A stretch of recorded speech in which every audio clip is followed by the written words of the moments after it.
Assalamualaikum warahmatullahi wabarakatuh. Waalaikumsalam warahmatullahi wabarakatuh. Alhamdulillah wassalatu wassalamu ala sayyidina Rasulillah sayyidina wa maulana Muhammad ibn Abdullah wa ala alihi wa sahbihi wa mawalah. La haula wa la quwwata illa billah, amma ba'du. Bapak-bapak, ibu-ibu, saudara-saudara kaum muslimin rahimakumullah. Sudah menjadi keyakinan dalam kehidupan kita bahwa segala yang ada permulaannya tentu akan ada penghabisannya. Setiap yang punya awal mesti akan punya akhir. Tidak ada keabadian dalam kehidupan dunia ini. Semuanya datang dan pergi silih berganti, berubah oleh pergeseran masa dan pertukaran waktu. Demikianlah kalau kita mau merenungi kehidupan dari alam di sekitar kita.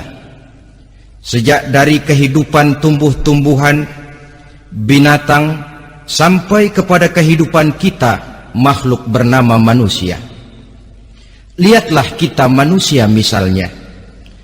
Dimulai sejak kita terlahir ke alam ini, keluar dari alam rahim ibu, menjadi bayi yang merah tidak berdaya, untuk kemudian berangsur meningkat menjadi anak-anak. Dari kehidupan anak-anak berubah lagi kita menjadi remaja dengan segala keceriaan dan kelincahannya, dan dari masa remaja naik lagi kita memasuki usia dewasa, untuk kemudian berangsur memasuki hari tua. Lalu setelah kita memasuki hari tua, sehari, seminggu, sebulan, setahun, sampailah kita kepada batas waktu yang telah ditentukan oleh Allah, yang dinamakan ajal, dan bertemulah kita dengan yang disebut maut. Ini merupakan kepastian dalam kehidupan. Kalau saja kita mau merenung perubahan-perubahan yang terjadi pada diri kita, seharusnya membuat kita insaf dan sadar. Dikala remaja kita begitu lincah, punya rambut yang hitam ikal berderai, punya lesung di pipit, punya senyum yang indah menawan setiap orang yang melihat, punya kulit yang kencang dan bersih. Manakala kita memasuki hari tua, perubahan frontal pun terjadi. Kulit mulai jadi keriput, rambut yang tadinya hitam ikal berderai mulai memutih, nikmat berkurang. Gigi yang tadinya utuh dan sanggup mengunyah apa saja, satu demi satu permisi meninggalkan kita. Sangat boleh jadi dikala remaja kita senyum semua orang terpikat. Dikala hari tua dengan kulit yang keriput dan gigi yang tidak ada lagi, manakala kita senyum mungkin orang bakal lari dari sekitar kita. Kemana keindahan yang tadinya begitu menawan? Kemana senyum lesung pipit yang tadinya menarik perhatian orang? Pergi meninggalkan kita, berubah oleh pergeseran masa dan pertukaran waktu. Nah, bila maut datang menjemput kita, selesailah kehidupan sampai di situ? Ternyata belum. Kalau lahir merupakan perpindahan hidup dari alam rahim ke alam dunia, maka mati hakikatnya merupakan perpindahan hidup dari alam dunia ini ke alam kehidupan yang berikutnya, yang dinamakan dengan alam barzah. Andai kata hidup cuma sekali, secara moral kita sanggup berkata, alangkah tidak adilnya Tuhan. Kenapa? Dalam kehidupan ini kan aneka ragam terjadi. Ada orang yang zolim, ada orang yang dizolimi. Ada orang yang membunuh, ada orang yang terbunuh. Ada orang yang kaya, ada orang yang miskin. ada orang yang jujur, ada orang yang menghalalkan segala cara, sehingga banyak ketidakadilan yang terlepas daripada pengadilan dunia. Lalu orang pun bilang, di dunia ini katanya banyak pengadilan tapi sulit keadilan. Di dunia ini mudah mencari pengadilan tapi sulit untuk mencari ketidakadilan. Andai kata hidup cuma sekali, tidak akan ada hidup sesudah hidup yang sekarang ini. Bagaimanakah nasib mereka yang lepas dari pengadilan dunia ini? Alangkah tidak adilnya Allah andai kata tidak ada kehidupan sesudah hidup yang sekarang. Tentulah akan terjadi di mana orang menghalalkan segala macam cara untuk mencapai tujuan. Yang penting kan saya kaya, yang penting kan saya punya jabatan dan kedudukan tinggi. Kalau perlu jilat atas, jilat atas. Kalau perlu sikut kiri kanan, sikut kiri kanan. Kalau perlu injak bawah, injak yang bawah. Ini prinsip daripada orang-orang komunis, dan pantas karena mereka tidak percaya kepada kiamat, pantas karena mereka tidak percaya akan adanya kehidupan sesudah hidup yang sekarang ini. Maka saya menghimbau kepada seluruhnya, kita sudah kadung menyepakati negara ini berdasarkan Pancasila. Kita sudah kadung konsensus bahwa PKI dengan seluruh ajarannya tidak punya hak hidup di bumi Pancasila yang kita cintai ini. Maka salah satu ajaran PKI tujuan menghalalkan cara. Kita orang Indonesia yang berbudi pekerti luhur, yang punya nilai budaya tinggi, janganlah sampai mencaci PKI, membubarkan PKI, mengutuhkan PKI, tapi dalam kehidupan sehari-hari prakteknya prinsip komunis kita pakai. Apa itu? Tujuan menghalalkan cara. Asal sudah tujuan tercapai, cara apapun saja halal. Itu pandangan hidup orang yang tidak percaya kepada adanya hari akhirat. Sebagai muslim yang yakin akhirat ada, kiamat pasti akan datang. Hidup tidak cuma sekali. Maka kalau kita zalim, kalau kita berbuat aniaya, kalau kita melakukan korupsi, kalau kita merugikan orang lain, boleh jadi kita terlepas daripada pengadilan dunia. Tapi ingatlah, kita tidak akan pernah lepas dari pengadilan Allah, pengadilan Qadhi Rabbul Jalil, di mana kita akan diadili dengan seadil-adilnya, dan tidak satu perbuatan yang bersifat salah, yang bagaimanapun kecilnya, yang akan lepas dari pengadilan di akhirat itu nanti. Pantas saja kalau satu hari malaikat Jibril datang menasihati Rasulullah sallallahu alaihi wasallam, yang artinya juga menasihati kita semua. Apa kata malaikat Jibril kepada baginda Nabi? Ya Muhammad, ish ma syi'ta fa innaka mayyitun. Hai Muhammad, hiduplah semau kamu, tapi jangan lupa kamu pasti akan mati. Kalau memang dilarang tidak terlarang, dicegah tidak tercegah, kamu mau melaksanakan hidup menurut maumu sendiri, persilakan, hiduplah menurut mau dan gayamu. Tapi jangan lupa, fa innaka mayyitun, satu saat kau pasti bakal mati. Dan mati itu bukan akhir dari segalanya, dia babak baru bagi kehidupan selanjutnya. Silakan hidup menurut maumu, tapi jangan lupa kau pasti akan mati. Wa'mal ma syi'ta fa innaka majziyun bih. Kerjakan apa saja yang kamu mau. Kalau kau mau menghalalkan segala macam cara, persilahkan halalkan segala macam cara. Tapi jangan lupa kau akan mendapat balasan dari seluruh amal perbuatanmu. Wa ahbib ma syi'ta fa innaka mufariquhu. Dan cintailah apa saja yang mau kau cintai.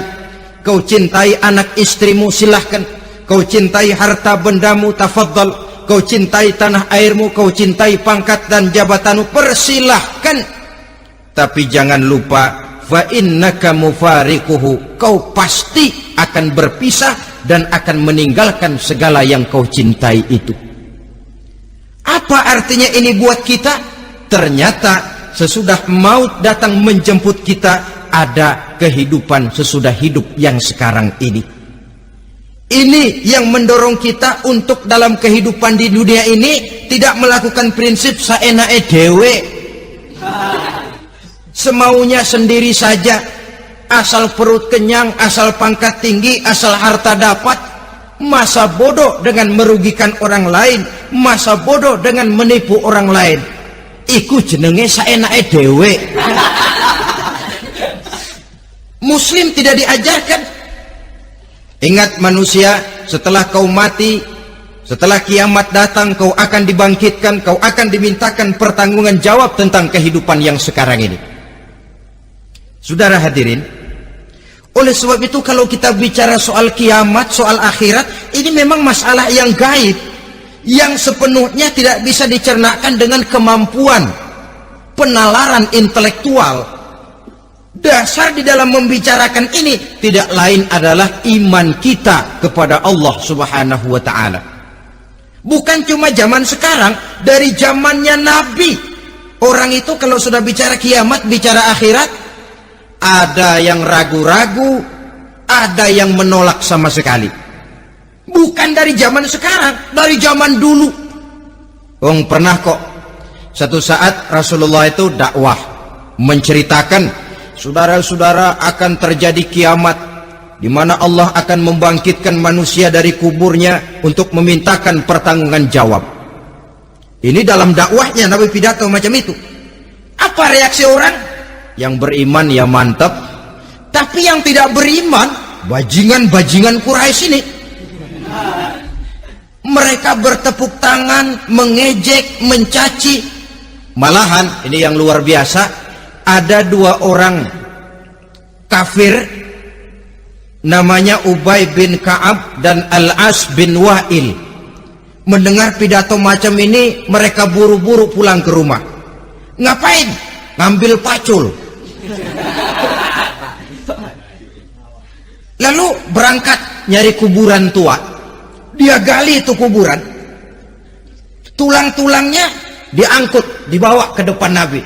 Ya Muhammad, tulang-tulang yang udah hancur begini, siapa yang bisa ngidupin lagi? Yang macam-macam aja kamu Muhammad, nggak rasional, nggak masuk akal. Allah menjawab. Apa kata Allah? وَضَرَبَ لَنَا مَثَلًا وَنَسِيَ خَلْقَهُ قَالَ مَنْ يُحْيِي الْعِظَامَ وَهِيَ رَمِيمٌ قُلْ يُحْيِيهَا الَّذِي أَنْشَأَهَا أَوَّلَ مَرَّةٍ وَهُوَ بِكُلِّ خَلْقٍ عَلِيمٌ.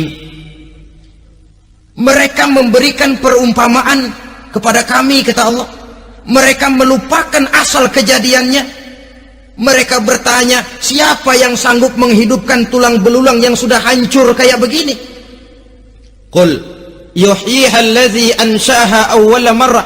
Katakan kepada mereka Muhammad, yang akan menghidupkannya adalah dia yang telah menciptakannya pertama kali dulu.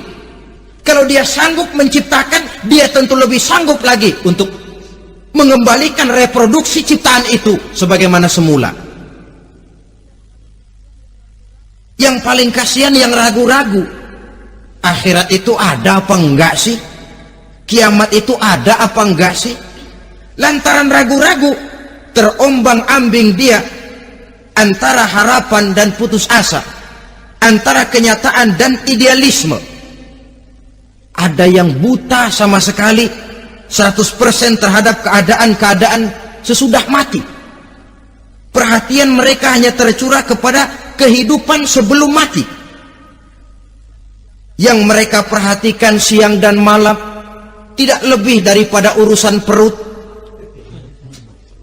Pergi pagi, pulang sore, peras keringat, banting tulang. Cuma soal makan, soal minum, soal pakaian, soal kendaraan, soal rumah tangga, soal anak, soal istri. Yang mereka pentingkan hanya soal-soal politik misalnya, ekonomi, pembangunan dan industri. Untuk soal-soal kayak begitu, giat betul, habis seluruh waktu untuk memikirkan meningkatkan kebudayaan, politik, sosial, ekonomi. Kadang-kadang kurang tidur, kurang istirahat, berkeliaran ke sana kemari ke tempat yang jauh-jauh, sampai kadang-kadang terkena stres, penyakit darah tinggi, ginjal, lever, untuk memikirkan hal-hal yang semata-mata karena dunia saja. Lantas boleh jadi mereka mendapatkan kekayaan yang berlimpah ruah, mendapatkan kedudukan yang tinggi, nama yang semerbak, dikenal orang di barat dan di timur, di utara dan di selatan. Tetapi alangkah kecewanya mereka jikalau datang ajal menjemput nyawa, mati mereka, meninggalkan harta yang banyak, nama yang masyhur. Mereka disebut dengan jasa-jasanya. Radio memberitakan, TV menyiarkan, koran-koran memuat. Bahkan nama mereka kadang-kadang dikenang 2-3 tahun setelah wafatnya. Tetapi dalam pada itu, roh mereka merintih, mengeluh, menderita, karena dilemparkan oleh Allah ke tempat-tempat yang kotor, penyesalan yang sudah tidak akan ada gunanya lagi. Saudara-saudara kaum muslimin rahimakumullah, oleh karena itu kehidupan akhirat bukanlah dongeng dan takhayul, bukan khurafat dan khayalan. Kehidupan akhirat, hari kiamat adalah kebenaran dan kepastian. Dalam surah Al-Hajj ayat ke-7, Allah Subhanahu wa taala menyatakan, wa anna as-sa'ata atiyatun la raiba fiha wa anna Allah yab'atsu man fil qubur, dan bahwasanya kiamat itu sesungguhnya adalah sesuatu yang pasti dan tidak ada keraguan-raguan lagi di dalamnya, dan bahwasanya Allah sungguh-sungguh akan membangkitkan manusia dari kuburnya masing-masing. Nah, kalau kita sudah yakin kiamat sesuatu yang pasti adanya, akhirat sesuatu yang pasti adanya, dari mana pembicaraan tentang kiamat ini kita mulai? Tentu dari diri kita. Marilah kita mencoba melihat proses perjalanan hidup ini sampai kita memasuki kiamat. Hadirin, tidak ada makhluk secantik manusia. Tidak percaya, pernah ke Ragunan? Nah, saudara masuk ke kebun binatang, segala macam makhluk ada di situ, ratusan macam jenis binatang. Bandingkan dengan saudara, kira-kira cakep mana?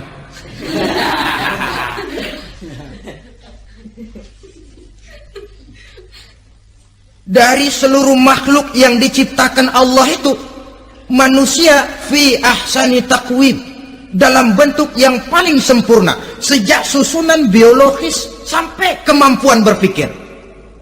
Biologis kita, ya Allah, diciptakan kita begini rupa, diberikan 2 kaki untuk berjalan, 2 tangan untuk bekerja, diberikan 2 mata, dua-duanya di depan. Pernah saudara mikir kalau mata kita yang satu di depan, yang satu di belakang? Ah, rasanya nggak laku kacamata itu.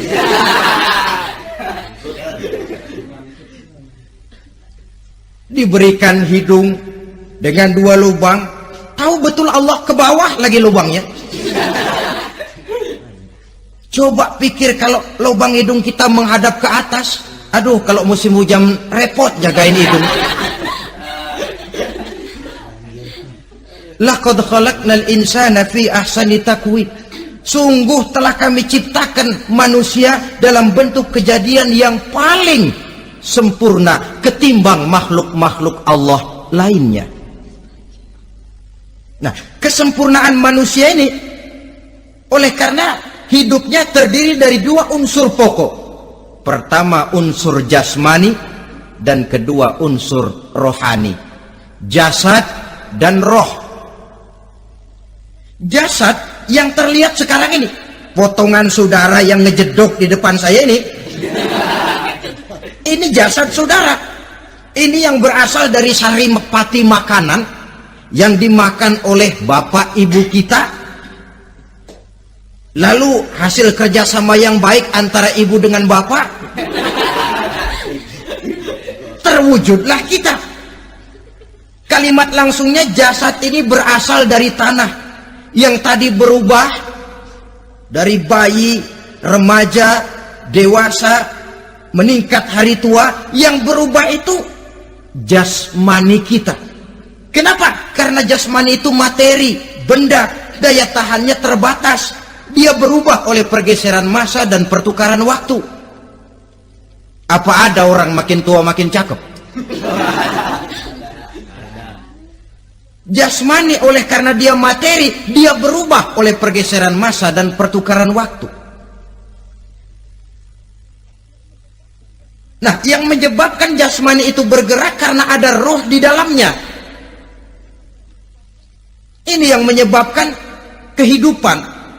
Ini yang menjadi sumber kehidupan, pusat kesadaran dan pengertian dalam kehidupan manusia. Tanpa roh dalam diri kita, maka jasad kita, pernah lihat orang mati? Nah, itu kalau orang mati, coba perhatikan. Apanya yang kurang? Kupingnya masih ada, tapi sudah tidak sanggup mendengar. Matanya masih lengkap, tapi tidak mampu melihat. Jangankan melihat, terbuka saja tidak. Mulutnya masih ada, tapi sudah tidak bicara lagi. Telinganya cukup, tapi sudah tidak sanggup mendengar. Kakinya lengkap, tapi tidak mampu lagi berjalan. Apa penyebabnya itu? Ternyata jasmani kita, jasad ini, manakala sudah ditinggalkan oleh roh, dia tidak akan bisa berdaya apa-apa. Tidak mampu berjalan, tidak pula berbuat, tidak pula bekerja apapun saja. Saudara-saudara, dua-duanya punya kebutuhan. Jasmani ada kebutuhannya, rohani pun ada kebutuhannya. Jasmani yang jelas perlu makan, perlu minum, perlu tidur, perlu pakaian, dan sebagainya. Nah, apabila saat berpisah datang, ajal sampai, berpisahlah roh dan jasad.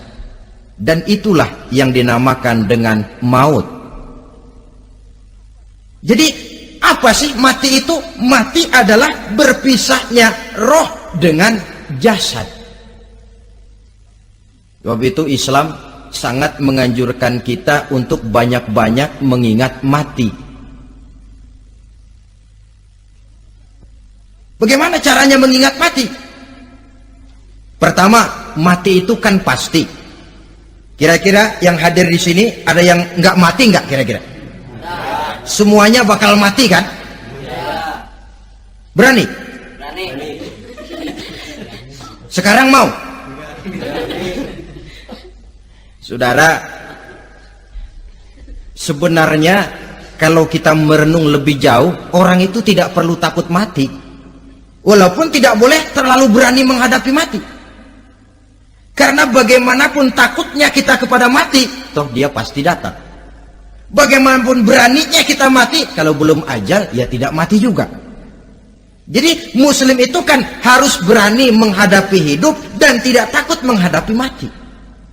Mati adalah sesuatu yang pasti. Muslim dianjurkan banyak-banyak mengingat mati dalam kehidupan. Caranya bagaimana? Pertama, berziarah nengokin teman yang sakit. Ya? Suka nengokin teman yang sakit enggak? Oh, itu pahalanya kata Nabi. Menengok orang yang sedang sakit lebih afdol daripada sholat sunnah 1000 rakaat. Apa pernah saudara sembahyang sunnah sampai 1000 rakaat? Nengokin orang sakit pahalanya lebih afdol daripada itu. Kenapa menengoki orang sakit mengingatkan kita kepada mati? Iya ya, ini teman saya yang kemarin seger banget, bercanda sama saya, ketawa sama-sama, sekarang terbaring tidak berdaya, hilang kemampuannya, hilang keceriaannya, sakit. Iya kalau sembuh, kalau ajal, iya sekarang giliran dia, kalau jatuh ke saya. lalu menghibur teman dengan kata-kata yang enak yang akan mendatangkan sugesti supaya dia cepat sembuh. Jangan nengokin orang sakit jujur, sakit apa lo? Perut. Emang teman gua kemarin sakit begini mati ya?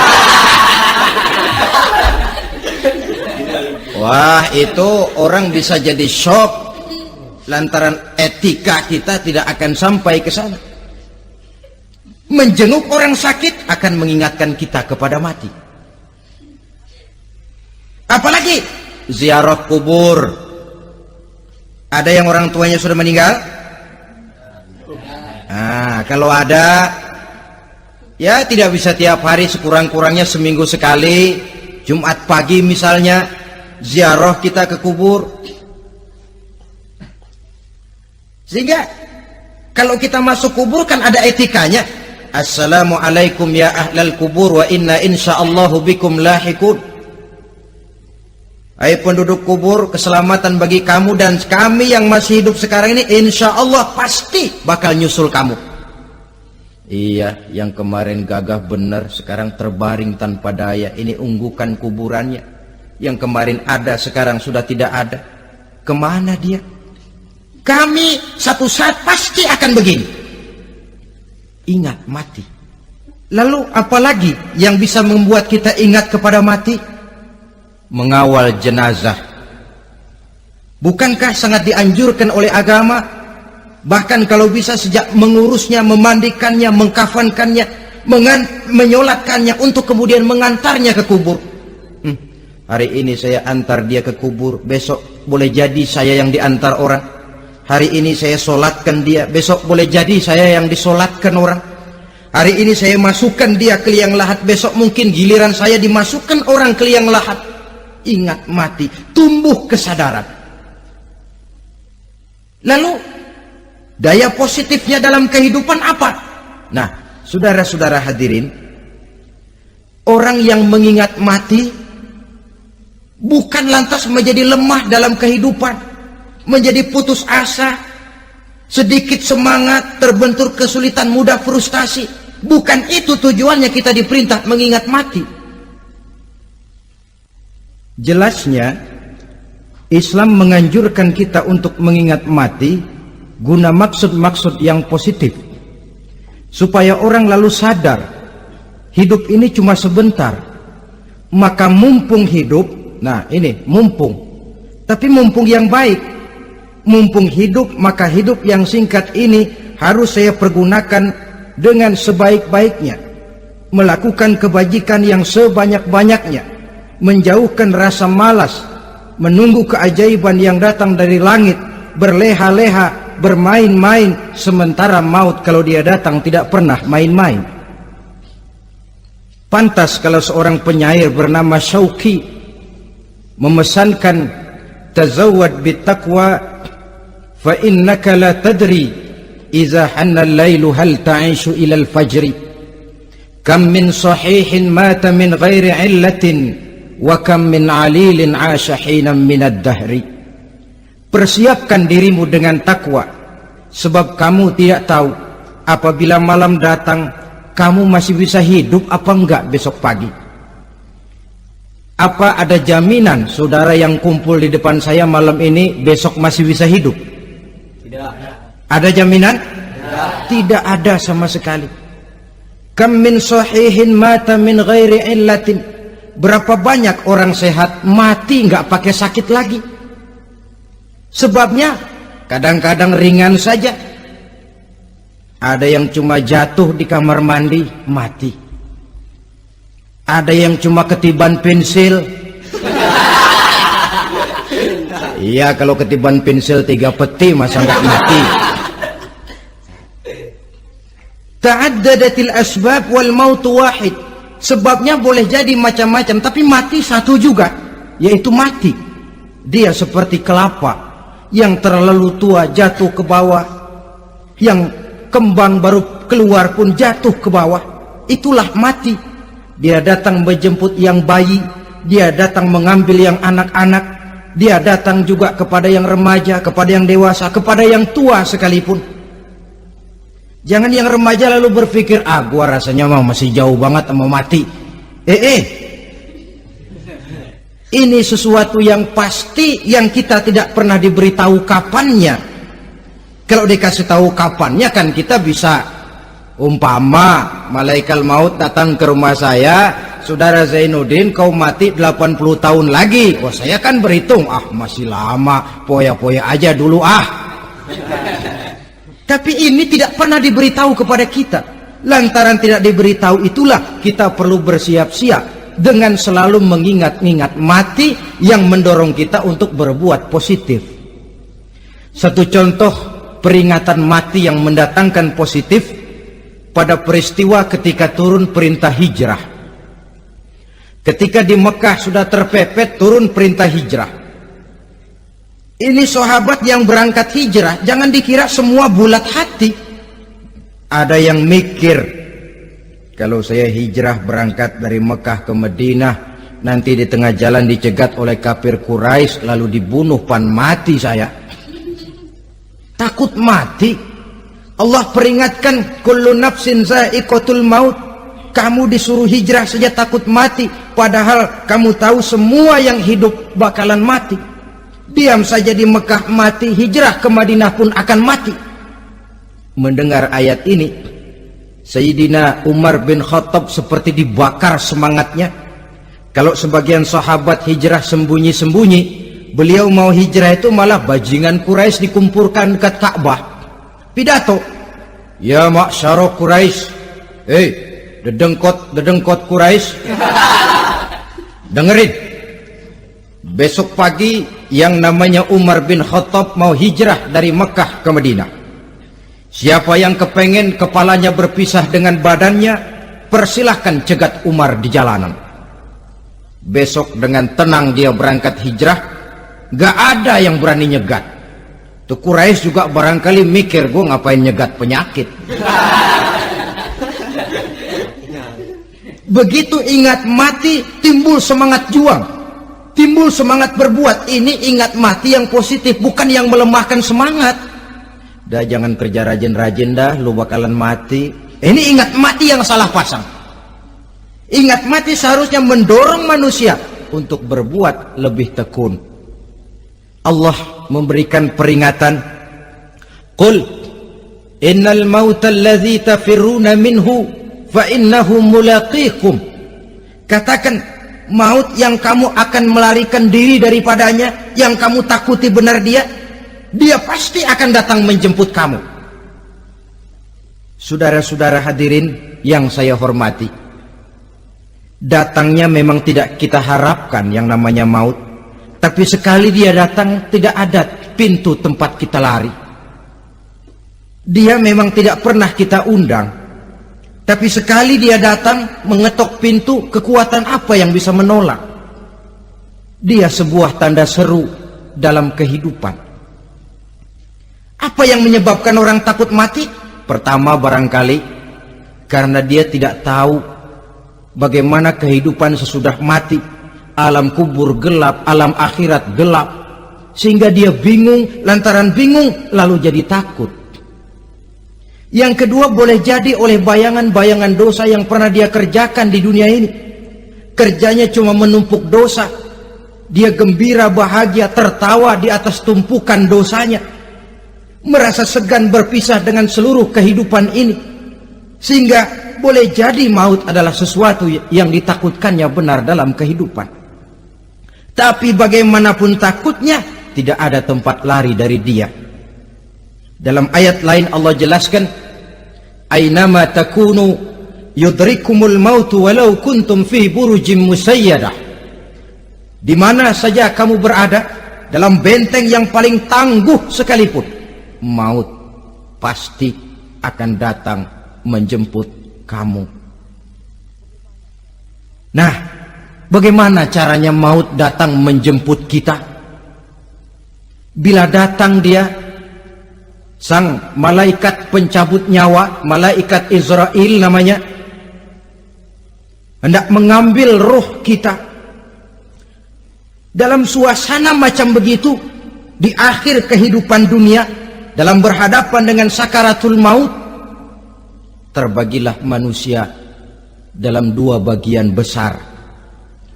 Pertama, yang menghadapi sakaratul maut itu dengan husnul khatimah, baik di akhirnya, sehingga pada saat ruhnya berpisah dengan jasadnya, kelihatan dia seperti senyum, mukanya cerah. Bahkan sebelum itu boleh jadi dia sempat meninggalkan pesan-pesan yang baik. Ada yang sempat azan, ada yang sempat baca Quran.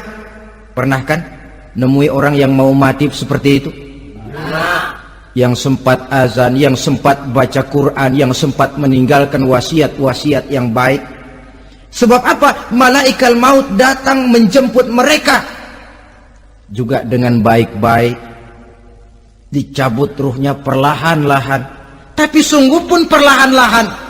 Pedihnya, sakitnya tetap tiada tara.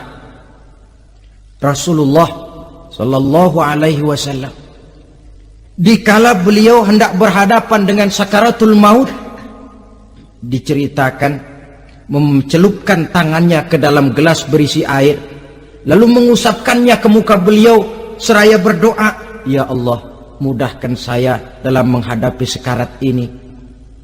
Beliau juga yang mengatakan bahwa sakitnya sakaratul maut sama dengan 300 kali bacokan pedang. Sehingga kita diajarkan doa, di antara doa selamat itu kan ada Allahumma hawwin alaina fi sakaratil, ya Allah, mudahkan saya di dalam menghadapi sakaratul maut itu. Ketika ruh ini keluar dari jasad, mata masih mengikuti ruh itu. Sehingga kadang-kadang ada yang matanya terbelalak dan tidak sempat ditutup, terbuka terus, mengikuti ruh itu keluar dari jasadnya. Adapun golongan kedua, manusia yang ketika berhadapan dengan sakaratul maut mendapatkan su'ul khatimah, jelek di penghabisannya. Sekaratnya sudah setengah mati, lalu jelek juga di akhirnya, mati dalam keadaan yang tidak baik, tidak terpuji. Ada yang lagi megang kartu, mati. Ada yang lagi di tempat ngadu ayam, mati. Ada yang lagi di tempat pelacuran, mati. Ada yang lagi megang botol minuman keras, mati. Nih barangkali malaikat maut gemes banget nariknya, lu bajingan, lu tarik terus kan. Mati su'ul khatimah. Makanya bagus itu. Kadang-kadang di majelis-majelis taklim kan sering dibaca, ya Allah biha, ya Allah biha, ya Allah bihusnil khatimah. Kan ada itu? Ada enggak?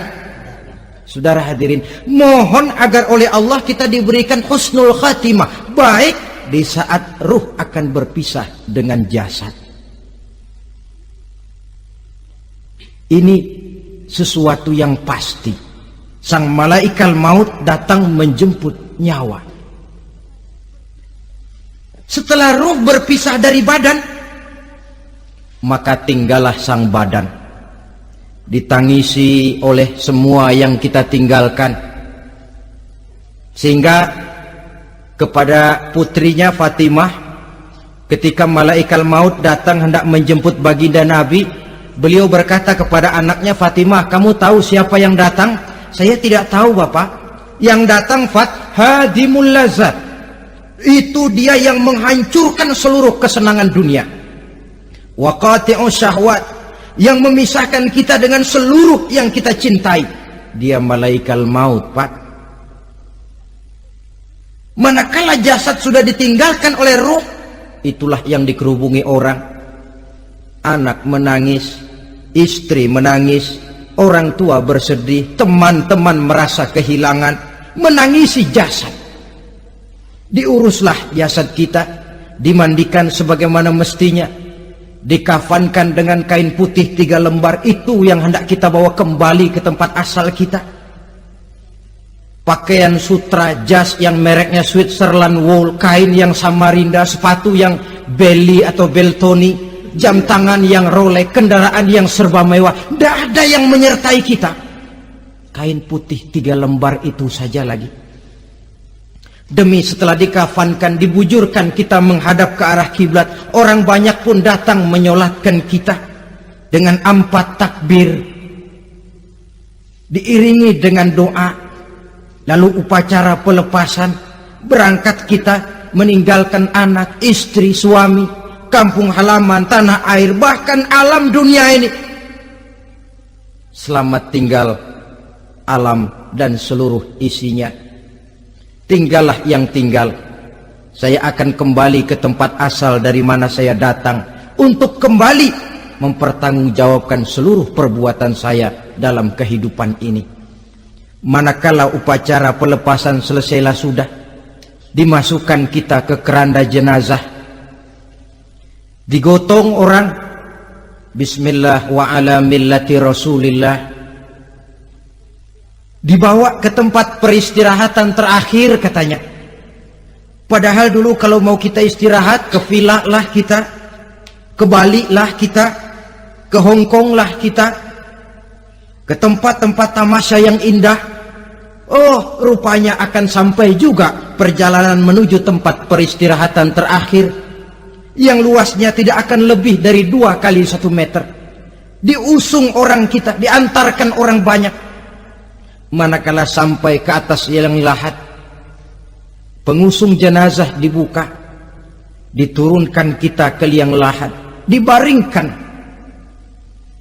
Gumpalan tanah akan jadi bantal kita. Muka dibuka, dihadapkan ke arah kiblat. Setelah itu ditutup liang lahat kita dengan kayu. Masih belum kurang, diuruk dengan tanah. Yang menguruk orang-orang yang tadinya mencintai kita, menyayangi kita. Tapi ketika jasad sudah ditinggalkan ruh, habis rupanya cintanya. Coba jasad kalau sudah ditinggalkan ruh, 3 hari aja di rumah, serem. Ya mayit, siapa yang betah nemenin mayit? Lalu bila upacara pemakaman selesai, maka berusahalah semuanya. Para pengantar akan kembali ke rumahnya masing-masing. Maka masuk kita ke alam kehidupan, yaitu yang disebut alam barzah atau alam kubur. Apa selesai hidup sampai di situ? Tidak. Hanya beberapa langkah setelah yang mengantar kita pulang. Diriwayatkan dalam hadis Bukhari dan Muslim, bila seseorang sudah diletakkan di kuburnya, lalu yang mengantar kembali pulang, maka roh si mayit akan dapat mendengar bunyi terompah orang yang pulang itu. Bunyi terompahnya terdengar. Datang 2 malaikat menanyakan dia dengan pertanyaan-pertanyaan yang kalau bisa dijawab dengan betul, 2 malaikat yang bernama Munkar Nakir akan bilang, jawabanmu betul, tenanglah kau di sini, naumatal arus, tidurlah kau di sini seperti tidurnya pengantin. Orang yang baik-baik di alam kuburnya akan mendapat nikmat kubur, sehingga masa penantian yang lama. Sebab jangan lupa, kita masuk ke kubur itu kan menunggu sampai datangnya hari kiamat. Jadi kalau kiamat umpama masih 1000 tahun lagi, ya 1000 tahun kita menunggu. Orang yang baik-baik penantian di alam kubur, kata malaikat, naumatal arus, tidurlah kamu seperti tidurnya pengantin. Bagaimana sih tidurnya pengantin? Nggak berasa. Iya, kata anak sekarang, endah aja udah. Begitu mendusin pagi, kata lakinya, malam sebentar bener ya Neng. Sebentar betul katanya malam. Ya tentu saja tidak terasa. Kenapa? Dia tidak pernah memikirkan waktu. Terbawa oleh kenikmatan dan kelezatan yang dirasakannya dalam kehidupan. Tapi orang kafir, orang yang dosanya bertumpuk, tidak sanggup menjawab pertanyaan dua orang malaikat, maka dia akan mendapat azab di alam kuburnya terus menerus siang dan malam sampai datangnya hari kiamat. Ibarat maling ayam ketangkep, belum masuk pengadilan udah digebugin duluan. Kan begitu kan? Ada maling ayam nggak di sini? Nah, itu yang nyaut tadi pengalaman itu. Di sidang belum divonis, belum digebugin babak belur. Saudara hadirin, maka alam kubur bisa merupakan raudhatun min riyadil jannah, taman di antara taman-taman surga, pun juga bisa merupakan hufratun min hufarin niran, menjadi liang daripada neraka. Ada lagi riwayat yang dari Imam Muslim yang diperoleh dari Zaid bin Sabit. Zaid bin Sabit cerita, satu hari kami bersama Rasulullah sallallahu alaihi wasallam berada dalam kebun kepunyaan Bani Najjar. Rasulullah sedang duduk di atas keledai. Tiba-tiba entah bagaimana itu keledai terkejut, kaget, berontak, hampir Rasulullah jatuh. Rasulullah kemudian bertanya, rupanya di kebun itu ada kuburan tua, 5 atau 4 kuburan. Rasulullah lalu bertanya, saudara-saudara ada yang tahu nggak ini kuburan siapa? Nggak ada ya Rasulullah. Memang kenapa? Ini penghuni kuburnya lagi disiksa oleh Allah. Andai kata boleh saya mohon kepada Allah supaya kamu dengar seperti yang saya dengar, andai kata saja kamu kuat mendengarnya, saya pasti akan berdoa. Tapi sayang, saya yakin kamu pasti tidak akan kuat mendengar mereka mendapat azab di kuburnya. Hadis sahih riwayat Imam Muslim dari Zaid bin Sabit. Kehidupan di alam barzah. Pak, iya kalau yang matinya dikuburin. Lah kalau yang matinya diceburin ke laut, dibakar, di medan perang hilang gak ketahuan kemana jenazahnya. Saudara, hilang kek, dikubur kek, di dalam lautan direndam kek, itu kan cuma logika kita. Menurut Allah tidak ada perbedaan orang mati dikubur di dasar lautan atau dibakar sampai jadi abu atau gugur di medan perang tidak ketemu jenazahnya. Entah mereka tetap masuk ke alam barzah namanya. Jasad boleh hancur, tapi roh sebagai sumber kehidupan, pusat kesadaran dan pengertian, dia tetap ada, mengalami kebahagiaan dan kegembiraan atau mengalami kepedihan dan penderitaan, bergantung kepada amalan yang kita lakukan dalam kehidupan di dunia ini. Maka dalam Yasin tadi kan jelas, qul yuhyiha alladzi ansha'aha awwala marrah, yang menghidupkan mereka yang dikubur di dasar lautan, mereka yang dibakar sampai jadi abu, yang akan menghidupkan ialah Allah yang menciptakan mereka dulu pertama kalinya. Jadi kalau sudah ada aslinya, ya tentu tidak perlu contoh lagi, akan sangat mudah membuatnya.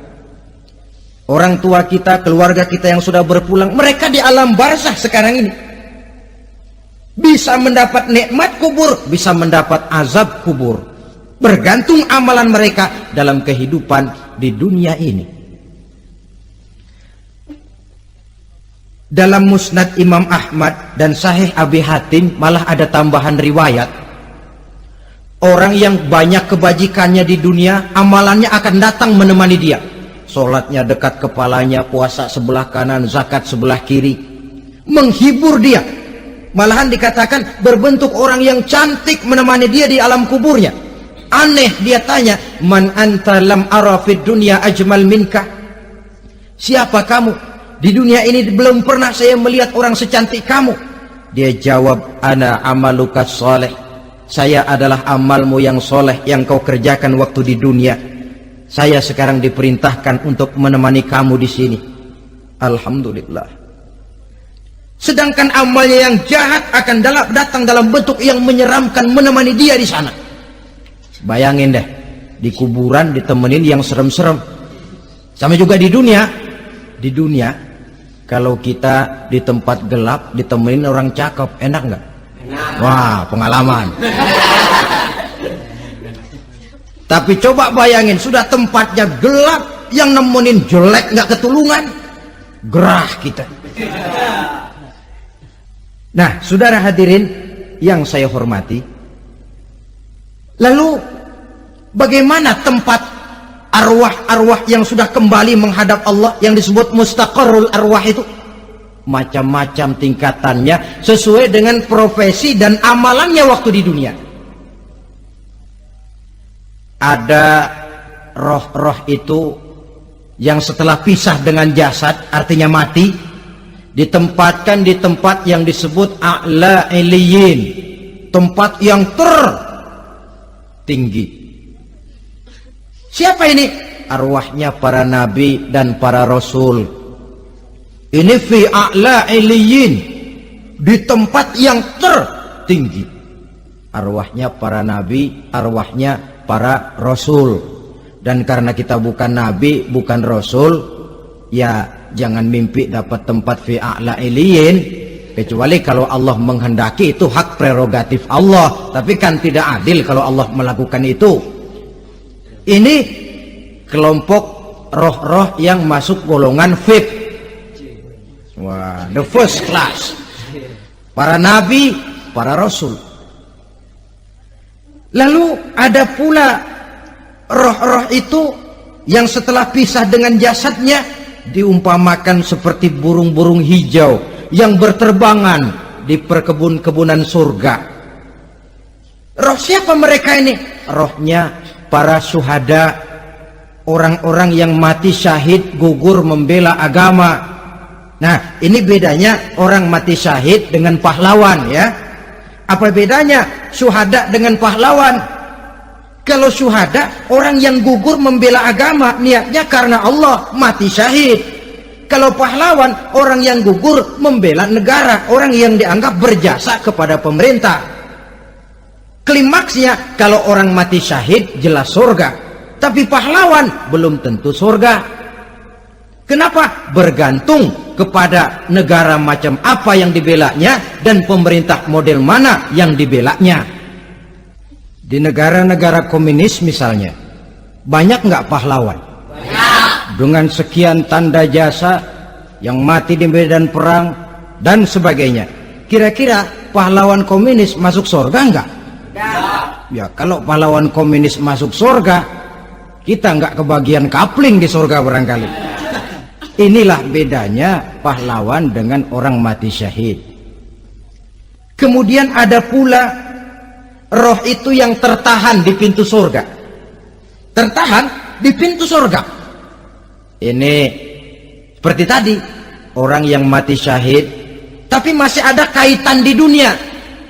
Rasulullah pernah ditanya orang, ya Rasul, kalau saya maju ke medan perang bela agama, mati syahid, apa saya masuk surga? Iya, masuk surga. Kecuali kata Nabi, kalau masih punya utang. Nah, tertahan di pintu surga.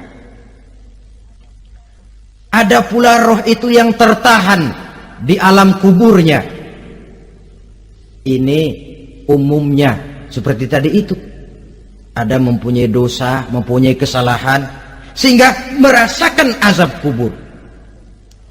Ada juga roh itu yang tertahan di permukaan bumi. Mereka yang dalam hidup selalu menumpuk dosa-dosa yang besar, meninggal sebelum keburu untuk bertaubat. Saudara hadirin yang saya hormati, inilah yang kita khawatirkan. Sebab jikalau pada saat roh sudah datang, jikalau saatnya roh datang berpisah dengan jasad, menemukan sakaratul maut, saat itu taubat sudah tidak akan ada gunanya lagi. Masuk ke alam kubur, mendapat azab kubur sampai datangnya hari kiamat. Berapa lama di alam kubur ini? Menunggulah kita sampai datang saatnya kiamat. Nah, saudara-saudara, apa tanda-tanda hari kiamat? Kapan dia akan datang? Bagaimana hal ihwal manusia pada saat terjadi kiamat? Bagaimana alam ini? Bagaimana perhitungan di padang mahsyar? Insya Allah akan saya ungkapkan pada bagian kedua dari ceramah ini. Insya Allah kita akan lanjutkan pembicaraan ini sampai kepada terminal paling akhir, surga dan neraka.